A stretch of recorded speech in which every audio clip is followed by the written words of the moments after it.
Buenos días a todas y todos. Good morning to everybody.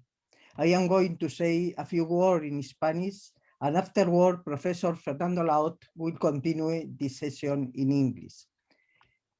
Comenzamos hoy una nueva actividad del grupo de cristalografía y cristalización que hemos denominado Ciencia en la Red, Science in the Lattice, y deseo daros la bienvenida más cordial a estos seminarios. Se trata de una serie de conferencias impartidas por especialistas de distintas materias de gran actualidad que nos van a permitir poner al día nuestros conocimientos y abrirnos nuevos horizontes en nuestros campos de investigación. Estos seminarios se realizarán con una periodicidad mensual los terceros o cuartos martes de cada mes. Los conferenciantes seleccionados se caracterizan por sus investigaciones punteras y por ser buenos comunicadores, por lo que estamos seguros que las conferencias serán muy atractivas. Están seleccionados para cubrir distintos campos científicos dentro de este amplísimo campo cubierto por los científicos que nos llamamos cristalógrafos. El programa elaborado para este curso se hará público en breve, al completo, pero ya podemos confirmar los conferenciantes, que serán el profesor Christian Serre del CNRS de París, hablará el día 27 de abril. La profesora Petra Fromm de la Universidad de Arizona lo hará el 18 de mayo y el profesor Josep Puigmartí Luis de la Universidad de Barcelona el 15 de junio cerrará los seminarios del presente curso. Comenzaremos de nuevo en septiembre con una conferencia de el Cambridge impartida por algún profesor del Cambridge Database. El programa elaborado para este curso, bueno, como he dicho ya, se hará público probablemente completo en esta semana. No quiero abusar más de vuestro tiempo y cedo la palabra a Fernando Laoz, que realizará la presentación de nuestro invitado de hoy, que impartirá esta conferencia inaugural, el profesor Krzysztof Woźniak, al que agradecemos profundamente su disponibilidad para participar en estos seminarios. Professor Woźniak, we are very grateful for your kind acceptance to our invitation. Professor Fernando Laot will be in the chair of this session. Thank you very much. El nombre de la Junta de Gobierno del Grupo Especializado de Cristalografía y Cristalización de las Reales Sociedades de Física y Química. Gracias a todos por vuestra participación. Fernando, cuando quieras. Muchas gracias, Pilar. Thank you, Pilar, and welcome everybody to this webinar series supported by the Spanish Crystallographic Association, as Pilar commented before. We have to be very proud and honored to open this series of webinars with the presence of an internationally well-known scientist, Professor Krzysztof Woźniak from the University of Warsaw in Poland. It is my pleasure to chair this session with such a celebrated crystallographer. Probably Professor Woźniak does not need any presentation to this audience, but let me go through with some comments briefly on his scientific career and on his current interest. Professor Woźniak got his degree in chemistry in the University of Warsaw, and also he did there his PhD, already just interested in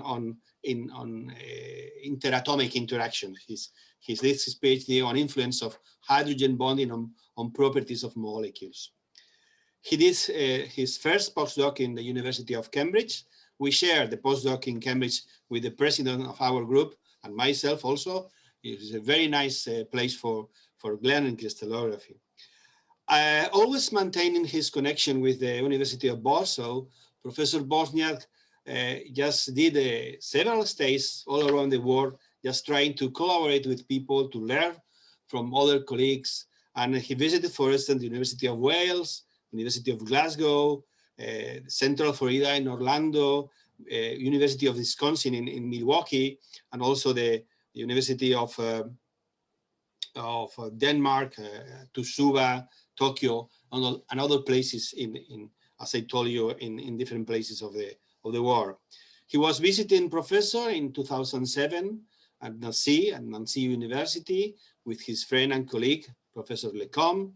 And also in 2014, he did a sabbatical stay in the University of Cambridge, again working in this case with Professor Bill Jones. Well, Professor Woźniak has received many prizes. I am going just to mention only the possibility, the invitation he received to share the floor with different Nobel laureates in the famous Solvay conference in Belgium. Well, currently Professor Woźniak is leading a big group, I think, with more than something around 30 people working in his group. And he's heading different labs in the University of Warsaw. Let me just mention the Laboratory for Structural and Biochemical Research that is part of the Center of Biological and Chemical Research in this well-known university in Poland. He's also just heading some other association. Let me just mention the SIG2 of the ECA, the Special Interest Group on Quantum Crystallography. Professor Woźniak was the co-chairman, and nowadays he is the chairman of this very active interest group. His current interests his interest all along his career has been associated to what he calls the crystallography beyond the independent atom model. That is the title of his talk today. He has been doing charge density studies in different areas of research, in organic chemistry, macromolecular complexes, even proteins. And he has been involved and he has been interested very much in methodological aspects dealing with data from X-ray and also from neutron and electron scattering. Well, that is a very brief view of the career of Professor Woźniak. So now it's time for him to give us the talk. Krzysztof, the floor is yours now. Thank you. Thank you very much. Thank you, Fernando, for this very kind introduction. Ladies and gentlemen, I do feel honored by delivering this lecture to start up the GI3C webinar series. Thank you very much for the invitation, especially that I remember how good European crystallographic meeting, how good and interesting was the one organized by Spanish crystallographic community. I will talk today about crystallography beyond independent atom model. Let me begin with a brief outline of my talk. I will mention success of so-called independent atom model. Then we'll discuss the key points of methods which go beyond independent atom model, such as multiple refinement, pseudoatom data banks, and Hirschfeld atom refinement. We'll illustrate my lecture with some examples, and then we'll discuss precision and accuracy of X-ray results versus resolution of data and electron density model applied. And I would like to finish my lecture with some stunning examples of Hirschfeld atom applications regarding studies of hydrogen atoms in hydrates and electron correlation and relativistic effects obtained on the basis of X-ray studies. And of course, we'll close the lecture by some conclusions and acknowledgement. Ladies and gentlemen, let us start from summarizing simply routine structural work.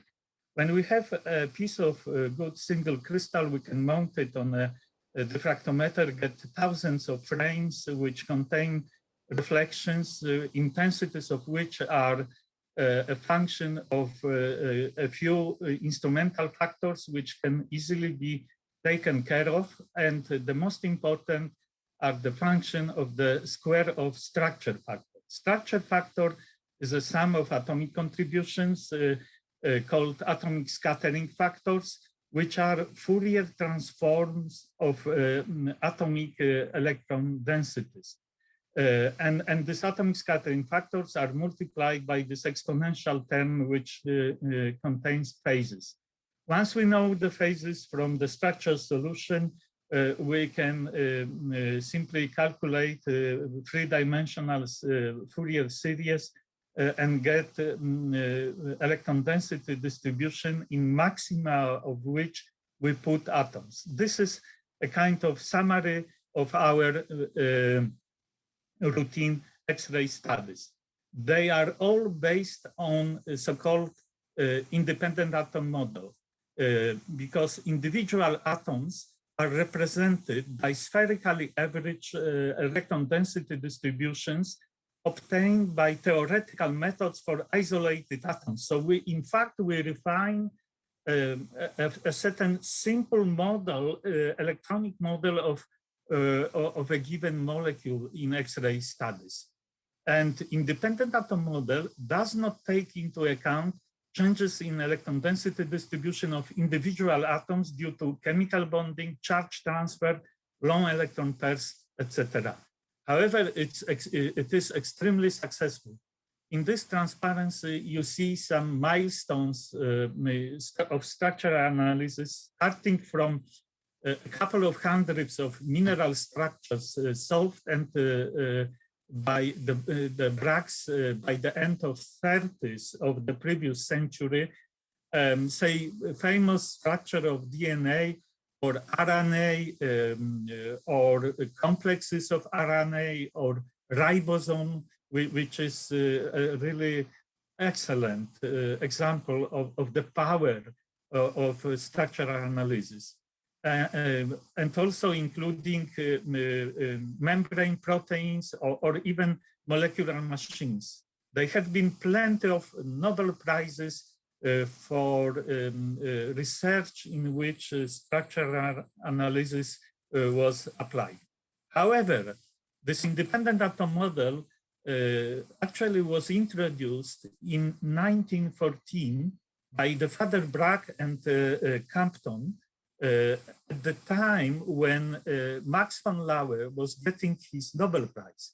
At that time, people were using very simple equipment, and errors associated with this equipment, which you can see in these two photos, were far bigger than errors associated with model of electron density.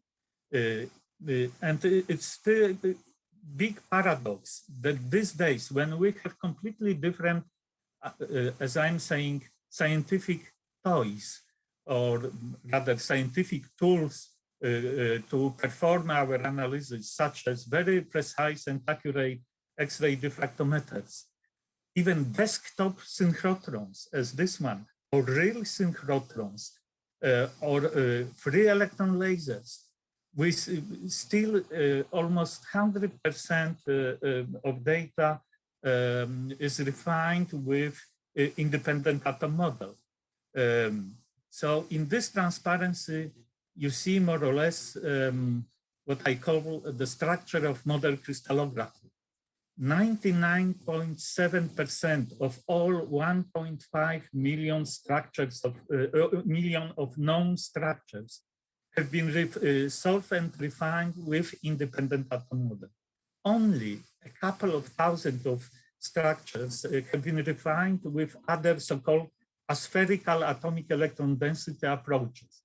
And I will talk today a little bit about so-called pseudo-atom approach, focus on refinable electron density or on transferable electron density, and a little bit about the key points in Hirschfeld atom refinement and X-ray wave function refinement.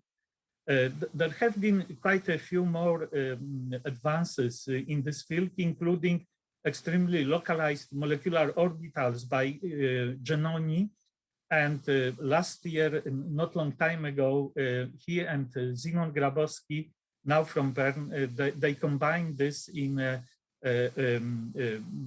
method with refinement using Hirschfeld atom refinement. We also have a new version of Hirschfeld atom refinement. And here you see several papers from my group regarding these topics. So let's go beyond independent atom model. The first method is so-called multiple refinement of electron density, and the method originated from Fred Hirschfeld laboratory at the Weizmann Institute in 60s of the previous century. The most common approach these days is the one proposed by Hansen and companies in this Christ paper. According to this approach, electron density in crystal is the sum of atomic contributions centered at the atomic positions, and each atomic contribution is called pseudoatom, and it consists of three terms: spherical core electron term, spherical valence electron density term, and aspherical so-called deformation term. The first two terms, they constitute an extended independent atom model, extended because you see here contraction expansion coefficients which allow to change the size of this electron density. Whereas the deformation term consists of two parts. The first one is this radial part, and these are normalized Slater type radial functions similar to those which are used in theoretical description of hydrogen atom electron density, whereas the other part is the angular part, and it consists of real spherical harmonic functions. It's just electron density expansion using real spherical harmonic functions. This kappas and p values are, as I said, expansion contraction coefficients and multiple and electron populations, which can be obtained from the fit against high resolution X-ray data. So that's the problem, that these methods, they require high resolution data. Once we've got a spherical pseudoatom electron density, we can Fourier transform it, get a spherical atomic scattering factor, express structure factors by this aspherical atomic structure factors, and sorry, but my cursor is one moment. It has reappeared. Very good. Express structure factors by these spherical atomic scattering factors, and then we can minimize experimental, say, absolute values of structure factors or intensities of reflections, those resulting from model in comparison with those measured in real X-ray experiments. Once we established electron density, it can be analyzed using, for example, very popular in our community, atoms in molecules approach as proposed by Richard Weber. In this approach, the most important term is called gradient of electron density, which is just the first derivative with respect of x, y, and z. And those places where it disappears are called critical points. And we can, for these critical points, calculate the second derivative similarly as we did in our secondary schools when we were studying shape of mathematical functions. And according to the sign of the second derivative, we can have minima or maxima in electron density distribution. In fact, in 3 dimensions, we have to calculate the Hessian matrix of charge density, and the sum of these diagonal terms is invariant to rotation of the reference system, and it's called trace or Laplacian of electron density. And this Laplacian is our multiplying glass showing simply concentration or depletion of charge. let me remind the last term from atoms in molecules theory, which is atomic basing. Here you see example electron density for ethylene molecule, which is a planar molecule, and it has big maxima of electron density at atomic positions, and smaller maxima at hydrogen atom positions. And we can draw the gradient line starting from atomic positions. They all finish at the infinity, but one or a few more, which go towards the closest atoms. And these families of gradient lines are separated by hypersurfaces of this blue lines is a sign of hypersurfaces of zero flux of electron density. I see cursor on my screen, but do not see it on this screen, which is projected to you. Oh, now it should reappear. Yes, and this hypersurfaces of zero flux of electron density, they part space into atomic contributions, and one can simply integrate different properties over these atomic contributions, such as charge, atomic dipoles, or many other properties. In fact, simply from X-ray experiments, we can get moments of charge distribution, electrostatic potential, electric field gradient, for example, electrostatic energies, core and balance properties, and really lots also called one electron properties of electron density. And one moment, I don't know what's, yes. So close and closest stacking of spheres, atomic ionic radii, Pauling's rules, Goldschmidt rules, X-ray neutron, electron, and X-ray diffractions, independent atom models. These are the cornerstones of modern mineralogy and crystallography. And I will show application of experimental charge densities using results obtained for Xianhualit, which is a complex zeolite. The name of the zeolite means fragrant flower in Chinese. So you see the structure here, but let us go to experimental charge densities obtained for Xianhualit. We collected several data sets at ambient pressure and 100 K at ambient pressure and room temperature, and 3 data sets and 1.1 gigapascal, 1.9 and 4.2 gigapascals using diamond anvil cells. These 3 last data collections took place at the crystal beamline at Soleil synchrotron in Paris. And whereas the first 2 experiments where data sets were collected in our lab in Warsaw, we collected data up to very high resolutions, more than 1 reciprocal angstrom, and cut this resolution to 1 reciprocal angstrom in order to have consistent data sets, comparable data sets for all cases.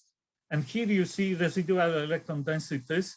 As for minerals, and for minerals in diamond anvil cells, they are not bad, and those from diamond anvil cells are even better than in the case of data collected without diamond anvil cell. So that's the beamline at Soleil.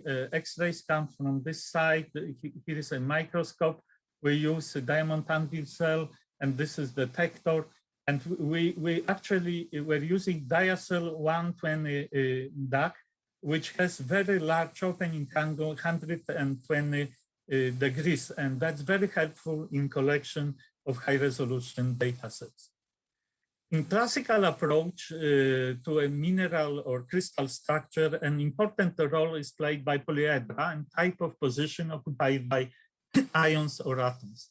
Of course, polyhedra are so common that it's difficult to imagine that they may not be the best way of description of structure, at least the electronic structure of ions in the crystal structure of minerals. This is because each polyhedron contains a large part of electron density of the central ion. However, this does not mean that the whole electron density of the central ion and the small parts of electron densities of the corner ions. If we want to characterize electronic properties of minerals, it is far better to use atomic electron density basins, which I was showing in the previous slides, and direct atomic electron densities of ions. So here you see atomic basin of fluorine F1 in 3 dimensions, and 2 figures showing atomic basins of F1 and F2 ions. And I want to stress that in inorganic structures, the charge, ionic charge is not the unit charge. The charges are different for different pressures and temperatures because electronegativities of ions, they do change with pressure and temperature. These figures, green, gray figures are overlay of 2 atomic basins. In this case, the green one comes from 1.1 gigapascal measurement, whereas the gray one, it's for ambient pressure and 100K temperature. So this kind of overlay is showing us when electron density, how electron density is relocating when we apply pressure. Actually, it is somehow extending through this green area. Here you see small changes in the shape of this atomic basins of F2 ion, and I put here atomic basins at 1.1 gigapascal, 1.9, and 4.2 gigapascals. So this is the scale of changes in atomic basins under pressure. As you see, is very small. However, we can easily detect it and characterize using these modern approaches. Here you see separated 2 effects, effects of temperature on the left-hand side and effect of pressure. So this rotating overlay of atomic basins is a comparison of atomic basin at room temperature, this gray one, and at 100K.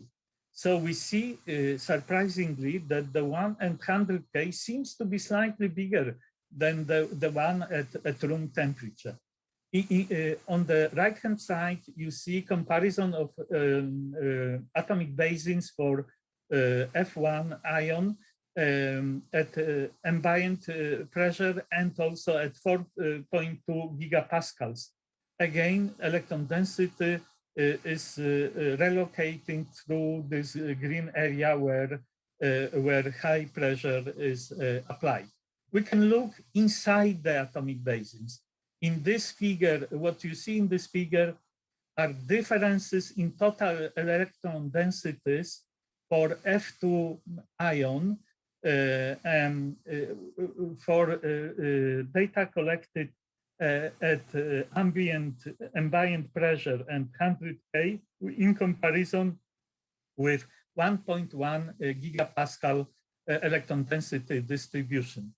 If we take a look at this figure, we can say that these blocks are illustrated at the level plus minus 0.1 electron per cubic angstrom. And how we can interpret this? These are not total electron density distributions. These are distribution of the difference in electron density. This blue space means that under ambient pressure and 100K, electron density in this space was 0.1 electron per cubic angstrom bigger than in the case of 1.1 gigapascal electron density. Whereas the red area, the red space, is showing us where electron density under 1.1 gigapascal was 0.1 electron per cubic angstrom bigger than in the case of this ambient pressure and 100K data. So in this one figure, we see how electron density is transferred from under pressure from this blue space to the red one. As in this structure, we have two fluorine ions and they interact slightly differently. We see also the difference in the flow of charge under pressure. As you see here, different size of this blue and red parts of space. Here we see the convoluted, two pure effects of temperature and effect of pressure. On the left-hand side, we see comparison of data collected at room temperature and the ones at 100K. So this figure is telling us that electron density at the level of 0.1 electron per cubic angstrom was relocated from this blue area and was built when temperature was lowered to 100K, was building up in this red space, in the space which is in between the lines towards the nearest calcium cations. Whereas the effect of pressure is slightly spatially, slightly different. If you take a look at this figure, we see that when we increase pressure from ambient to 4.2 gigapascals, electron density from this blue area is transferred into the red area, but in this case, the red area is in the direction of those lines going to calcium cations. And this relocated electron density under pressure comes from the space in between those lines. So we can trace tiny effects also spatially. How do they change in space? Of course, the distribution of the electron density is at different levels of electron density. And we can trace this by using other contour lines at different levels. For example, 0.05 electron per cubic angstrom or plus minus 0.025 electron per cubic angstrom. In this case, the features which we observed in electron density are simply bigger when we use the lower contour lines. And that sounds logical. We also can observe this for all ions in the structure. Here you see, for example, the changes, the distribution of electron density at silica ion at the level plus minus 0.05 electron per cubic angstrom. And we can see how electron density from this blue space is relocating into this red blobs, which are created in between those different lines joining the nearest oxygens. In the case of oxygen ions which occupy general positions, also distribution of electron density under pressure doesn't have any symmetry. And we can see influence of the neighboring ions as electronegativity of silica and beryllium. Electronegativities of these ions are different. We see transfer of electron density towards more electronegative silica ion on the in the outer parts of atomic basin, and regular changes at oxygen atoms. Similarly, for all other oxygen ions, and because they interact with different energy, the changes at ions are also different. So let me conclude this part of lecture by saying that we shouldn't be shooting early 17th century Kepler's cannonballs, as I call it. In practice means independent atom model, into modern, precise, and accurate diffraction results. We can get incredibly accurate and precise quantitative distribution of electron density in crystals and trace subtle effects of temperature and pressure, even at the level of hundreds parts of electron per cubic angstrom. We can mimic mineralogical processes taking part in the earth mantles in ducts and trace them at the level of electron density changes, especially transformation between different minerals. And synchrotron or X-ray data are as good as models of electron density applied. This, say, pseudo-atom approach can be also used in another way. It appeared that electron density of a given atom in the same topological environment is more or less constant and is transferable between molecules. That's why it's enough to preserve these refinable parameters, these which are in red, and one can create data banks of this part of such parameters for given atom and its neighborhood. We call this atomic types.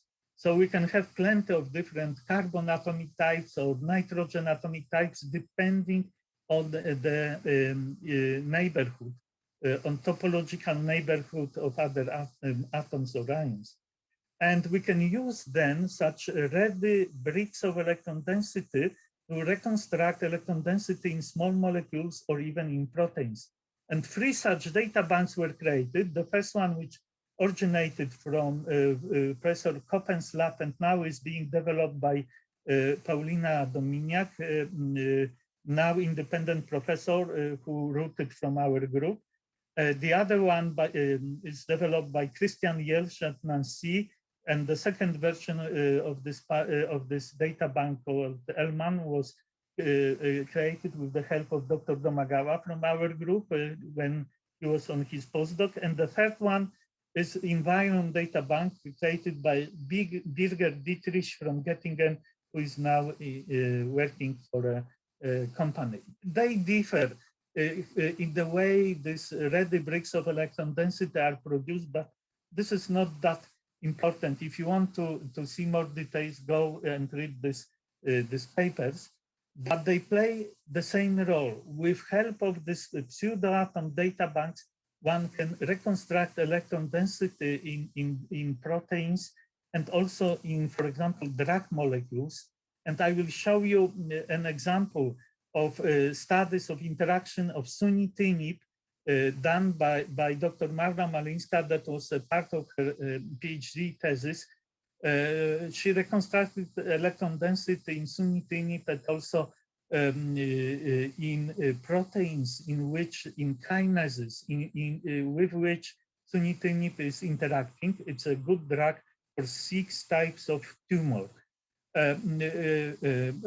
We can easily check which amino acids in such big proteins are conserved and how a given drug molecule interacts, what are the modes of interactions, and we can simply analyze this interaction, treating the drug molecule as distribution of electron density and treating also protein as distribution of reconstructed electron density. Thus, it is possible to calculate energy of interactions with particular amino acids. And it appears that with some of them, for example, 11-1, the interactions are bigger in terms of 23 kilojoules per mole.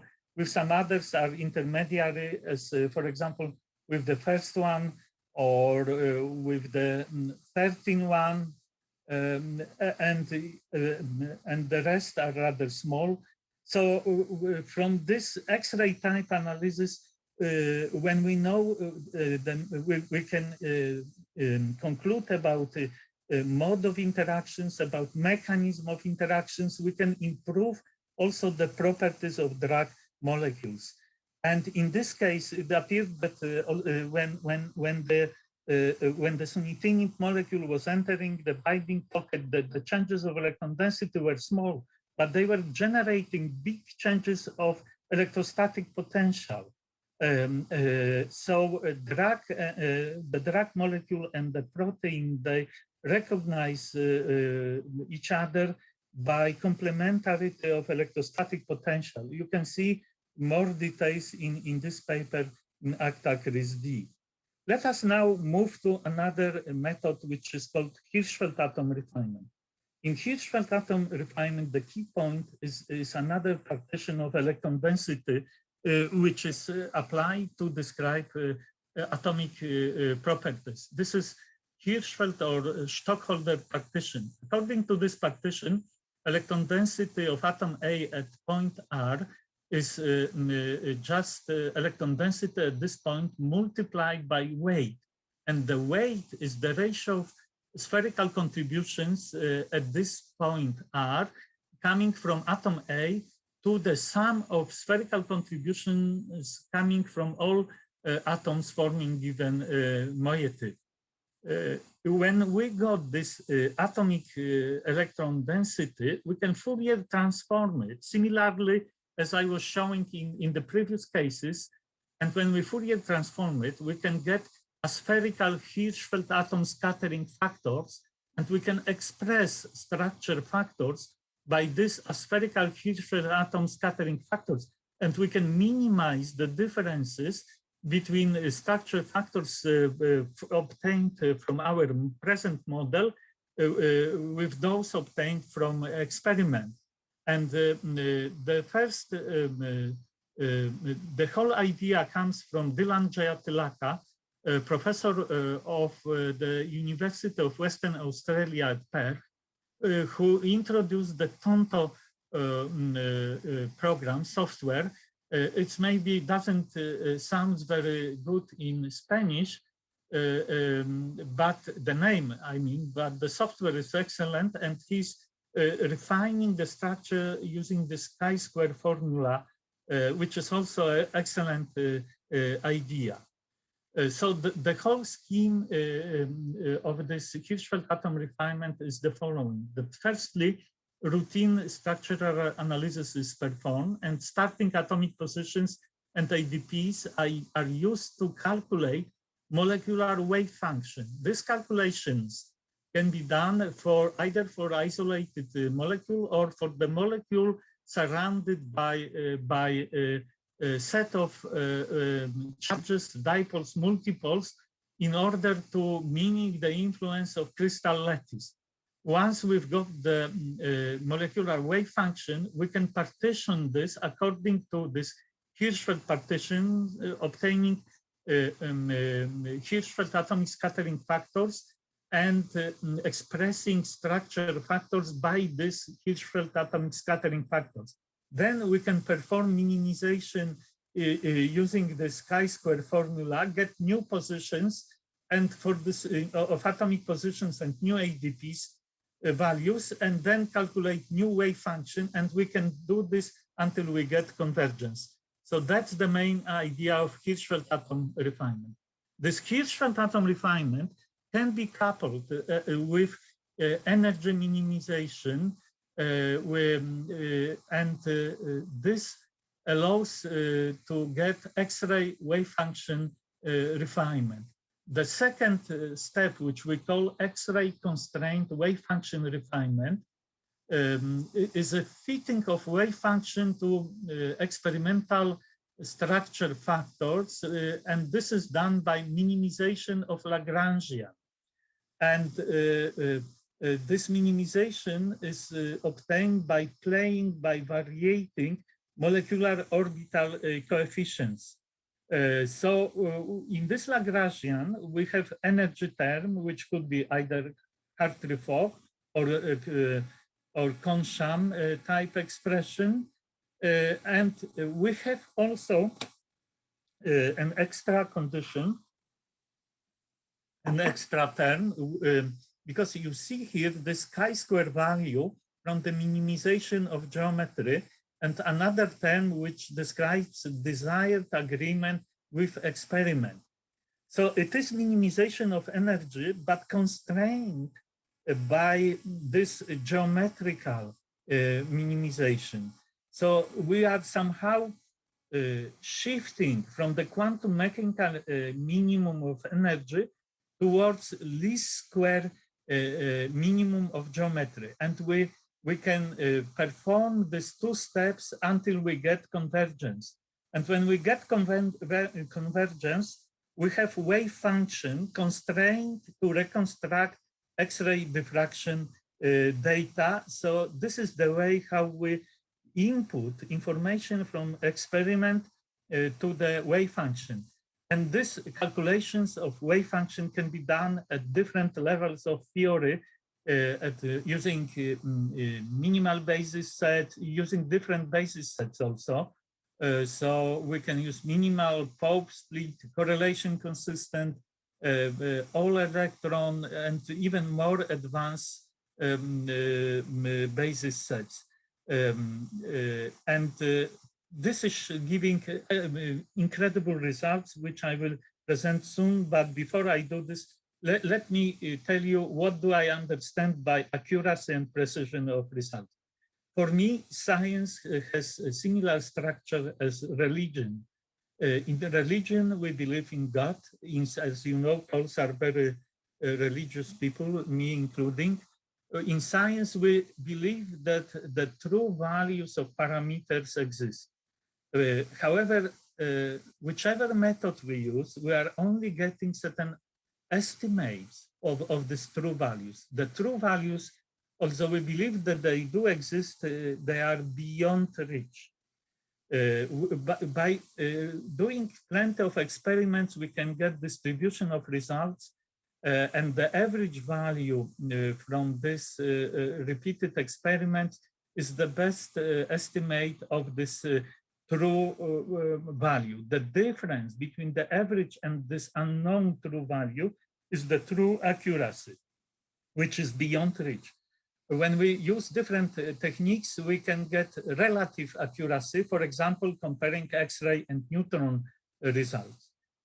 And also when repeating experiments, we can get sample standard deviation, which characterize distribution of points, and they characterize precision of our results. We performed this kind of studies. In fact, that was a part of PhD thesis of Radek Kamiński from my group, for charge density results obtained for 13 charge density data sets of alpha oxalic acid dihydrate, which we used for tuning of our X-ray equipment. So in this paper, you see detailed analysis of multiple charge density results. However, we have realized that we can go deeper. We can cut off this resolution towards lower values, and to the same HKL data, we can refine different models of electron density. And that's been done and published in the last year in this paper, which you see at the bottom of the page. So let us now take a look at some selected results. So we have the such situation that we have 13 charge density data sets of alpha oxalic acid, and that's maximum resolution for all of them. And then we cut this resolution to the smaller values, which are on this axis. On the other hand, we have refined not only performed not only multiple refinement, but also independent atom refinement, and we used this pseudo-atom data banks such as Elman, Invariant, UBDB. We also performed Hirschfeld atom refinement at 2 levels. These are the green results, and of course, multiple refinement. So the squares, triangles, and cycles, they denote the average values out of this 13 data sets. Whereas these intervals are confidence intervals with around the average values plus minus 3 estimated standard deviations. And they characterize precision of the results. So, and the black lines is for neutron results. We've got also 14 neutron measurements from SXD at ISIS, Chiltern, UK. And this rouge line is for theoretical optimization, geometry optimization in crystal, a DFT method with this functionals for this PVTZ basis set. And what do we see? We see that say bond lengths, and this is C1, C2, C1 symmetry related bond length. In the case of those methods which go beyond independent atom model, is not dependent more or less or resolution.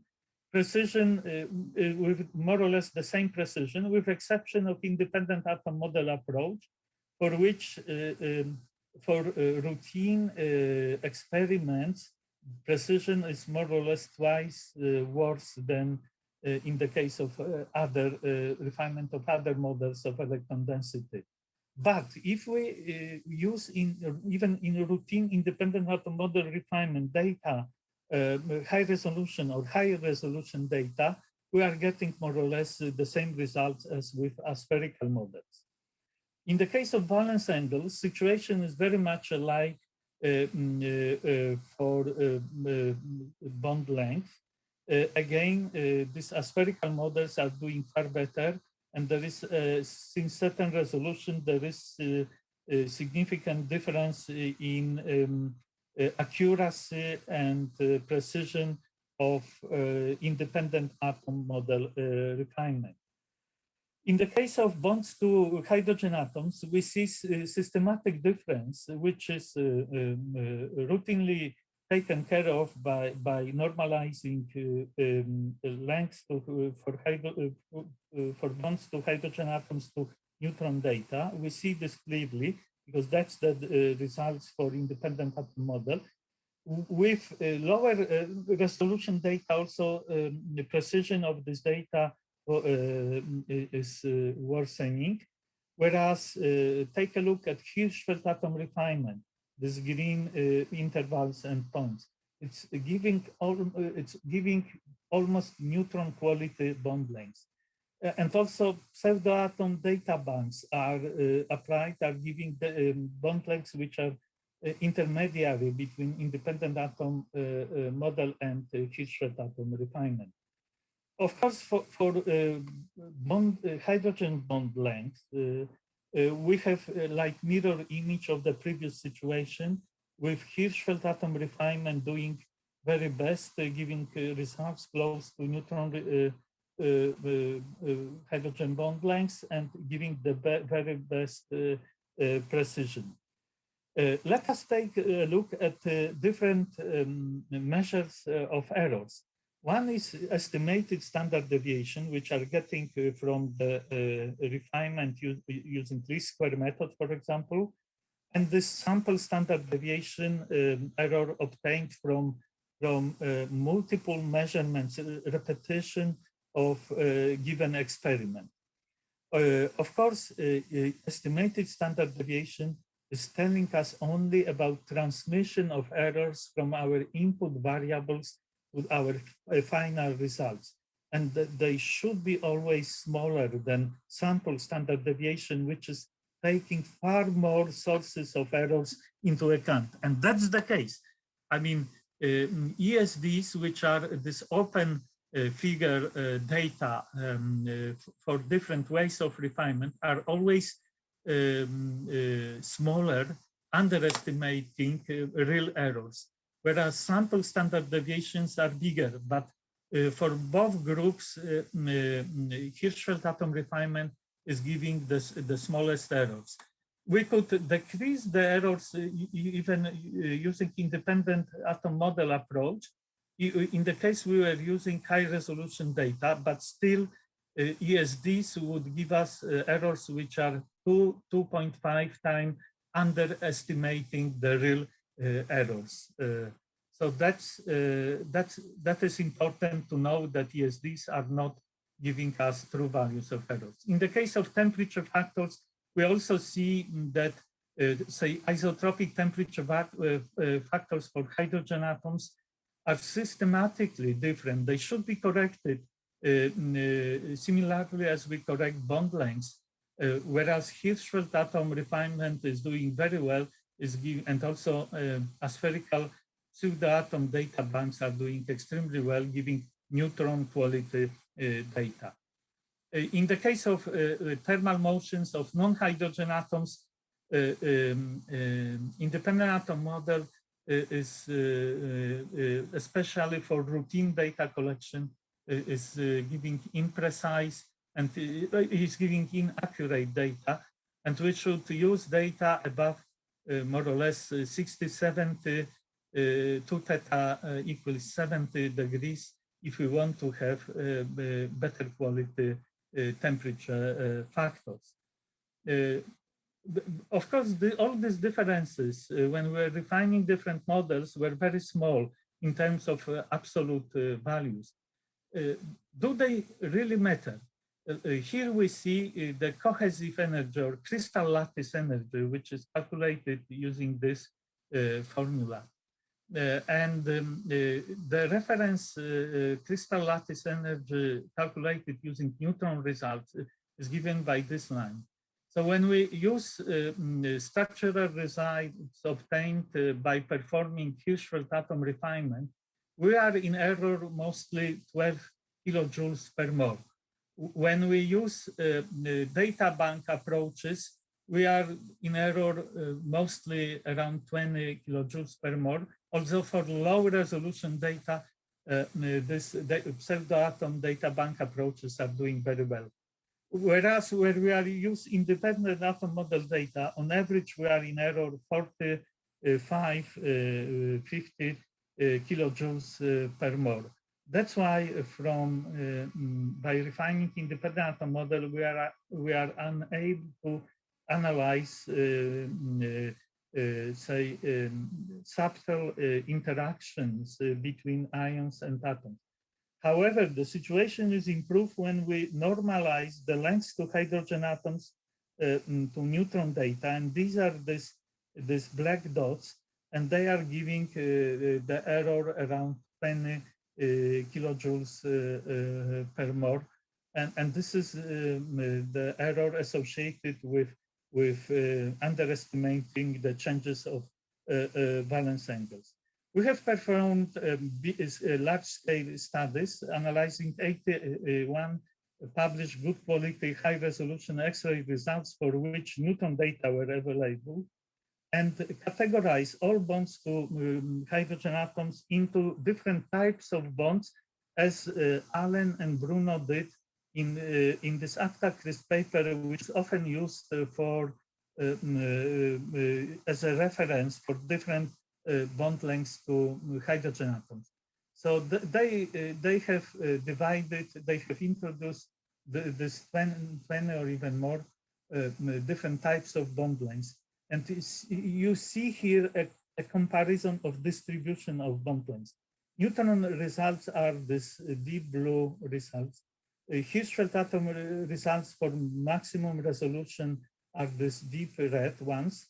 And Hirschfeld atom results for reduced resolution are this deep green results. Whereas independent atom model are this light rouge and light green results. So we see how that Hirschfeld atom refinement is giving excellent results for all different possible types of bonds to hydrogen atoms. Whereas independent atom model is giving systematically different results. Even Hirschfeld atom results are reduced to lower resolutions are doing very well, only slightly worse than in the case of poor resolution data. But then we realized that one can have this Hirschfeld partition I mentioned is just one partition taken out of bigger family of partitions. It could be iterative Hirschfeld, iterative Stockholder partitions, and we realized that it's possible that other partition could be doing equally well or maybe even better. So here you see the differences when for the water molecule, when we take away spherical electron density of hydrogen atoms, then for these different partitions, this picture is different. So we decided to create our own software, and you can see details in this paper in ICRJ, which was published last year, and is co-authored by us. And the main author of this software is Dr. Michał Chodkiewicz from my group. It's similar to the Hirschfeld atom refinement in Tonto. However, we use so-called DISCAMP library, which was created by Michał. It's a library and also a kind of interface which allow to use Gaussian to calculate molecular wave function and perform partitioning of wave function using Horton, and then saving results in intermediary file, which can be used in least square refinement in OLEX. And we have a software which is checking convergence criteria. And we call this generalized atom refinement software. And we performed detailed studies. As I said, you see details, you can see details in this paper. And we can see that both, for example, charges are dependent on the partition method which is used, but not only charges. Differences in bonds to hydrogen atoms are also dependent on different partitions. And also ADP's values are dependent on partition. Not only this, the Hirschfeld atom refinement is sensitive to the quantum chemistry method used. And one is getting different results for density functional theory, for couple cluster, for Hartree-Fock or Meller-Plesset approaches. And you see here that for example, this Meller-Plesset of order 2 are doing very well. And also it is dependent on different basis set applied. The work should be done to find like the best combination of the quantum methods and also the different basis sets and other parameters which would give us the best results. These are atomic charges as a function of different partitions, and I'm showing this only to tell you that charge isn't well-defined property. It is dependent on assumptions, and total charge distribution is quantum observable, but not atomic charges. Let us now take a look at several applications of R. For example, here you see hydrogens in heavy atom hydrate. And we perform hard calculations against low resolution routine X-ray data, studying bond lengths to heavy atom such as iron, ruthenium, or rhodium. And you see the results. And these are the results obtained with Hirschfeld atom refinement, and these are the Newton results. It's incredible agreement. Additionally, we are getting anisotropic temperature factors for all hydrogens from Hirschfeld atom refinement, which is really beyond the reach of any independent atom model. But there is a price, and the price is the time of such calculations. And sometimes it takes like several cycles, 3, 4, 5, 6, sometimes longer.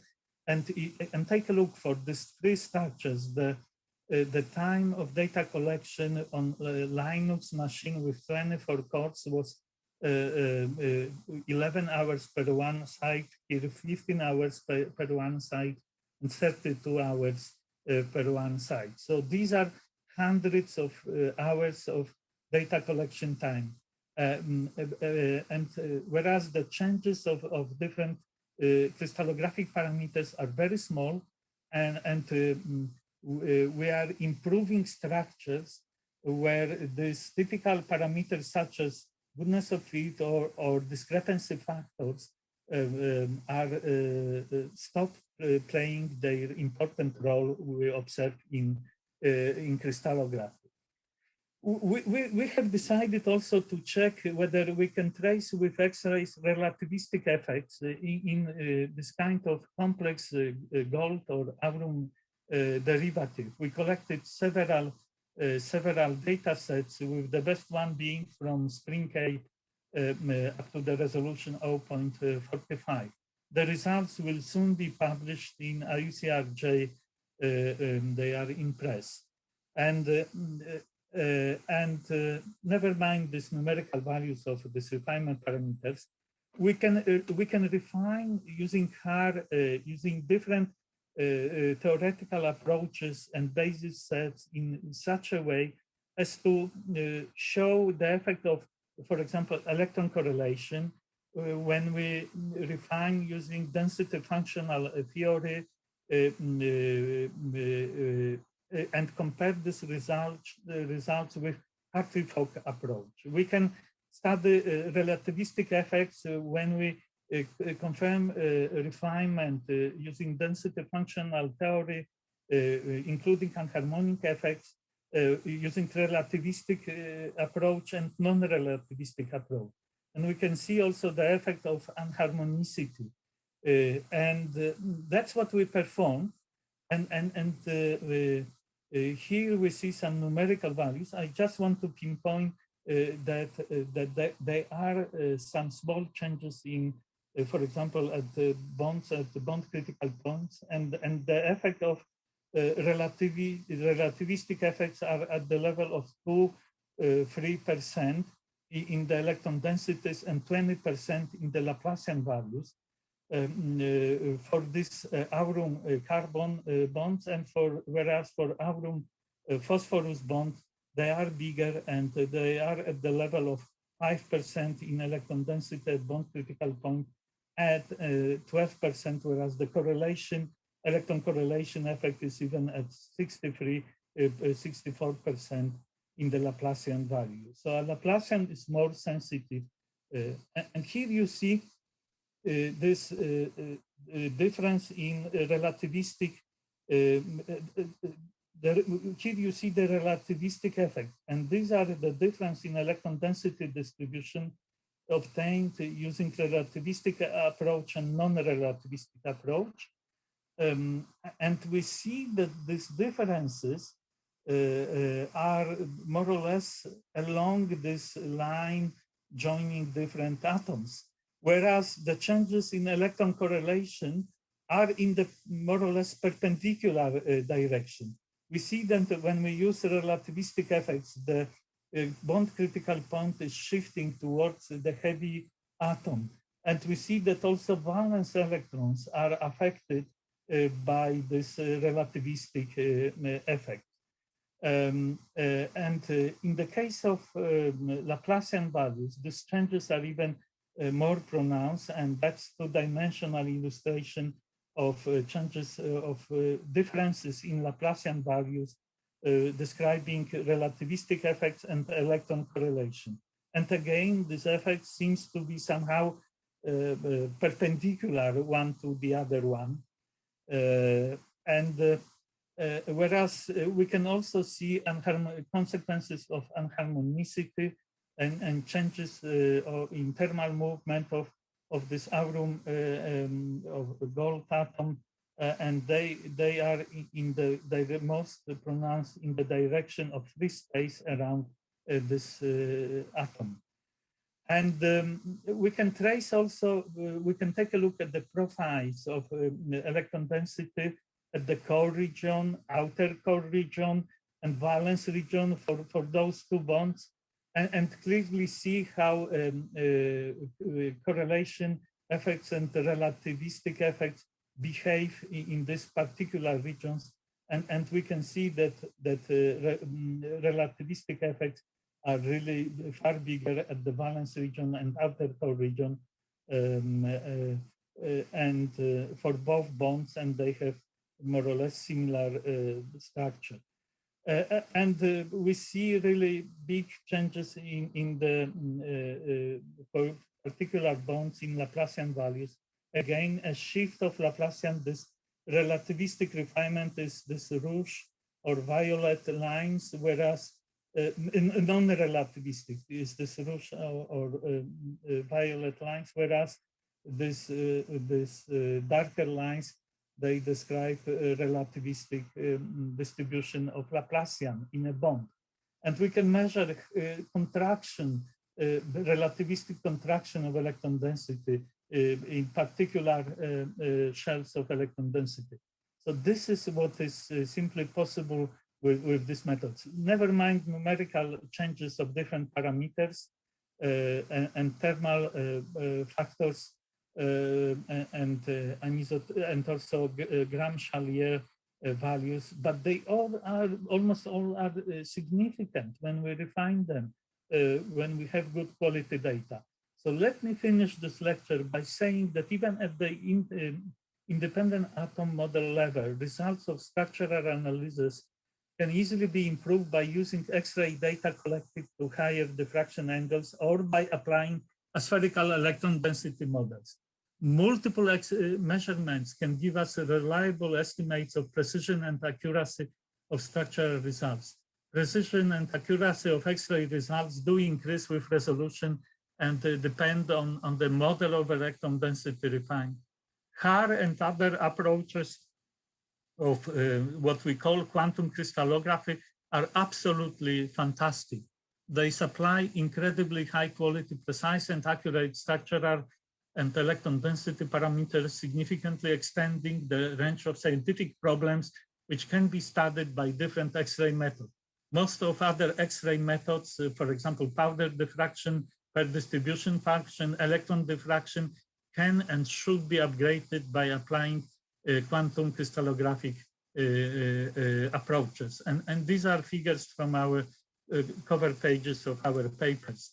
So let me finish this lecture by saying a certain analogy. Imagine that we all are human electron density, and we live in the valence sphere of one big atom, Dn. And so when independent atom approach is applied, it's really empty, boring world. Whereas when aspherical approaches are applied, we see some details in this valence sphere. When we increase resolution, we can see depletion of human electron density or concentrations of human electron density. When we increase resolution and quality of data even more, we can see singular interactions, love, friendship, curiosity, rage. That's what modern crystallography is about. And of course, these are big projects running over many years. So, and these are the people who actually did most of this work. In the case of charge density studies of minerals, it's Dr. Stachowicz, Dr. Gaita, Dr. Anna Machal, our PhD student, Szymon Sutuła, Pierre Fertei from Soleil, and Professor Paratini from the geology department. As far as accuracy and precision is concerned, this is Fabiola, our PhD student, my co-worker, Magdalena Woińska, Dr. Domagała, Paulina Dominiak, and also some contribution comes from Professor Grabowski, Professor Jayatillaka, and Matthias Gutmann from ISIS, Chilton, who did neutron measurements. In the case of Haar, the credit goes to especially to Dr. Michał Chodkiewicz, again to Dr. Magda Woińska, Sylwia Pawlędzio, my PhD student, and Monika Banat, also a PhD student. And this relativistic applications were done with in collaboration with Szymon Grabowski and his group. And this is my group in Warsaw. Money comes from Polish grant agency NCN. And thank you very much for your attention, and do apologize for extending this lecture beyond the time. Thank you. Okay, thank you very much, Krzysztof, for this quite interesting talk, and well, for such a beautiful examples of what we can do with our X-rays analysis. Okay, so now we have some time for questions. You can all the participants can just ask using the chat if they want, and I can open your micro. You have a microphone. So Oscar probably want to ask the first question. Let me just see if I can open his microphone, Oscar. Or no?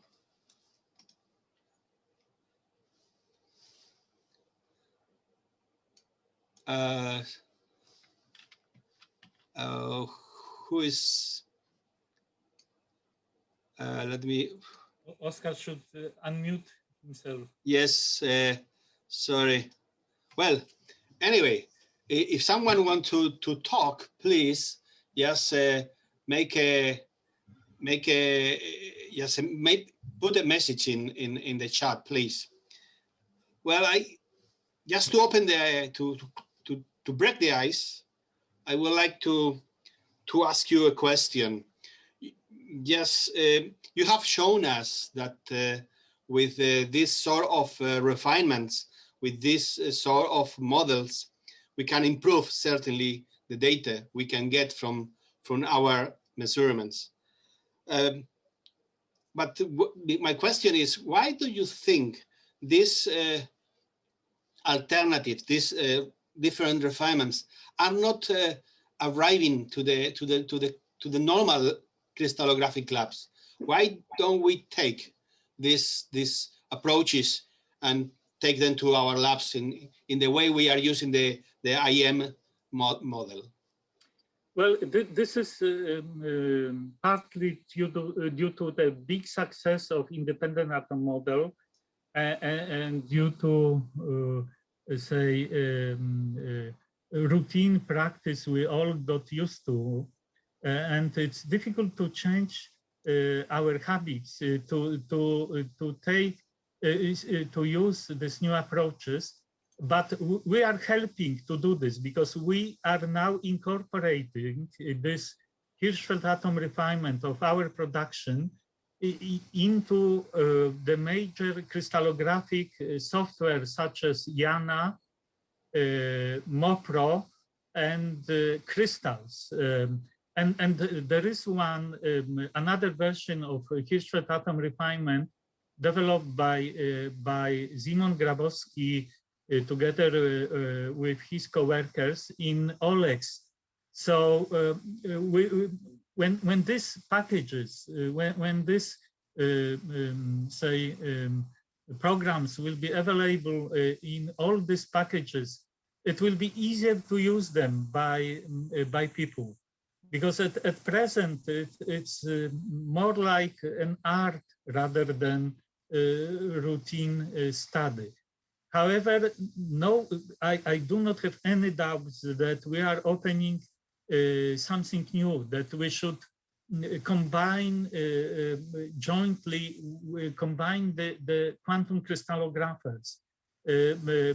And we now have proper tools to do our analysis at a deeper, more precise, more accurate level than it was possible in the past. So I hope that the number of people interested in such methods will keep spreading all over the world more and more. Okay. I should admit that I was impressed by, as you were talking, I was impressed by your results with Hirschfeld atom refinement, just in terms of the independency from resolution, and also the very good results for hydrogen's estimation of. So I was impressed. Then after that, you just mentioned the price. The price is the time you need to get these results. Okay, so well, but maybe in the future we can do it easier. Yeah, but it's for me, it's a big paradox that we are spending billions of euro or dollars building free electron lasers, big synchrotrons, and then we are refining independent atom model to the data obtained from these pieces of equipment. I mean, imagine we are having also quantum computers which are speeding up computations greatly. So it's just a matter of nearest time that this time of computation will not be a problem anymore. And this method will be widely used. Okay, well, Oscar Favelo was just in fact trying to ask a question, and now he has put this question in the questions panel, and he says, I don't know, perhaps you want to try to talk? Can you read it for me? Yes, my question maybe was, now it's working. Okay, working, Oscar. You can. Okay, so basically my question is how to fit these new techniques that we are applying using X-ray machine with other techniques, for example, maximum entropy. In particular, if you are comparing the fit using neutron data. Well, these methods I was showing are developed for X-ray data analysis. That's one thing.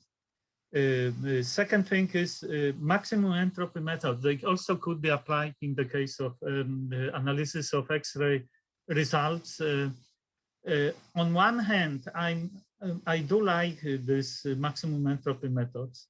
On the other, because they are giving like the best solution given the data available. And they are very much dependent on the amount of data we have.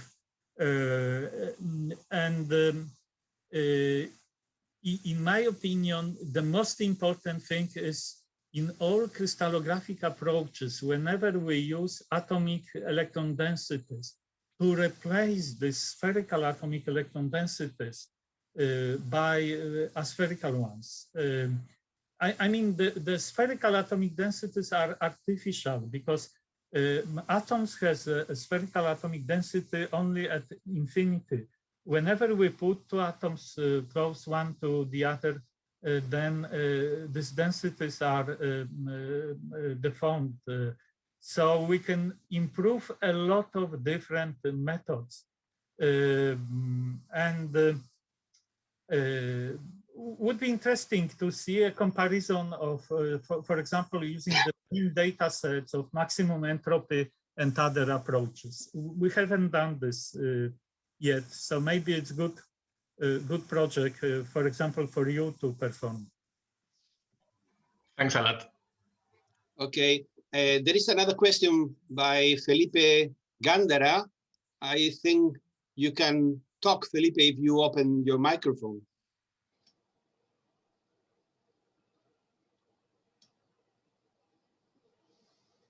Felipe, well, let's say that today, okay, Felipe, perhaps we can hear you. No, I don't think I put the question on the panel. Are you getting it from me? Yes, we can hear you. Okay. No, but I'm saying that I didn't put any. Okay, sorry. On the chat. I don't think you have it from I saw your hand up. Okay. But anyway, since I am already on the microphone, I will take also the chance to ask Professor Woźniak. And so during your talk, you have mentioned sometimes the limitations regarding data quality.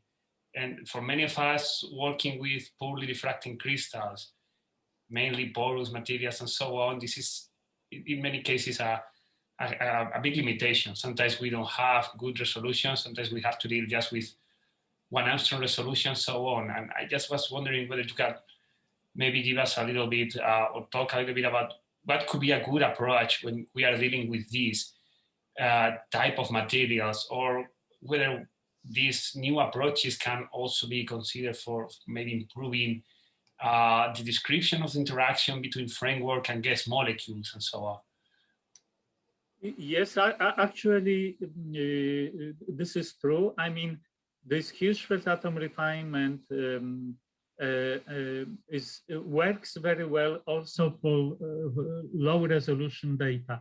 I know that people very often use, for example, powder data, or they use per distribution function approach, and this method should be simply upgraded, and we actually have started working towards the upgrade of these methods to this application of quantum crystallographic aspherical approaches.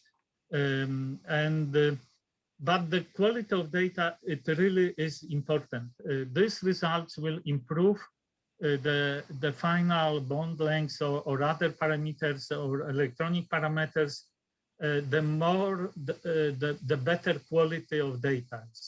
So, so I think that we all pay too little attention to the way we collect data. There is a guy in Germany whose name is Julian Henn, who has developed say residual electron density analysis. So from him we have this fractal plots, and from him we have say modern interpretation of say normal probability plots. And we think we could do far more in order to improve, to find systematic errors in our data we collect using X-ray or neutron equipment. And we should analyze this. Firstly, we shouldn't remove any data. There is no doubt that whenever we remove some data, when we apply cutoffs, for example, we are changing statistical distributions of F factors. And this is wrong, this is bad, because this is stopping, preventing the use of statistical methods to analyze later the residuals. So, so that's one thing. But second thing, we should analyze our data from the point of view of systematic effects, which are possible during data collection. And this is rarely done. And it's worth to read these papers by Julian Henn, who has contributed a lot towards the improvement of data collection. Yeah, thank you very much. Yeah, I fully agree that that data collection sometimes is not as good as we should retrieve it. And I'm sure that actually, if we, particularly in my field, if we had the chance to actually collect more data at synchrotron sources, I'm sure that we will find many surprises during the analysis of frameworks, I'm sure. So thank you again. Yeah, I mean, these methods, they allow to identify small effects. With routine approach, for example, you will have difficulties with analysis of disorders below, say, 5%. Whereas with these methods, we can trace disorder at the level of smaller than 1%, for example. And it's clearly seen when it is present in the data. So this is simply shifting all the analysis, I would say, one order of magnitude deeper. Yeah. Okay. If I don't know if there is any other question. Just a very quick question. I have at the very beginning of your talk, you were always, well, your mineral was quite interesting talk, quite interesting example. But I was wondering if what is how is difficult working with metals with this kind of aspherical methodologies. I mean, you were using calcium in the mineral, but at the end of your talk, you use even gold and ruthenium. So do you think it's going to be easy to work with metals? Because metals are quite interesting in many other fields of research, catalysis, for instance. Well, I would say that the borderline goes in slightly different way. I mean, with Hirschfeld atom refinement at present, we can study molecular crystals. We are now adopting these programs to study also ionic crystals. Whereas with experimental charge densities, we really can study both. And again, in the case of multiple refinement, if we go to, say, gold or other very heavy ions, that still is a challenge now. So of course, the lighter the atoms, the less of electron density, the better. But in the case of this Hirschfeld atom refinement, this hydrides I was showing, imagine that we are refining one electron associated with given hydrogen atom in the pool in the set of, say, 500 of electrons. Isn't this really beautiful? For me, it's really amazing that we can simply refine this one electron associated with hydrogen attached to heavy atom in a proper way, and even we can get anisotropic thermal factors.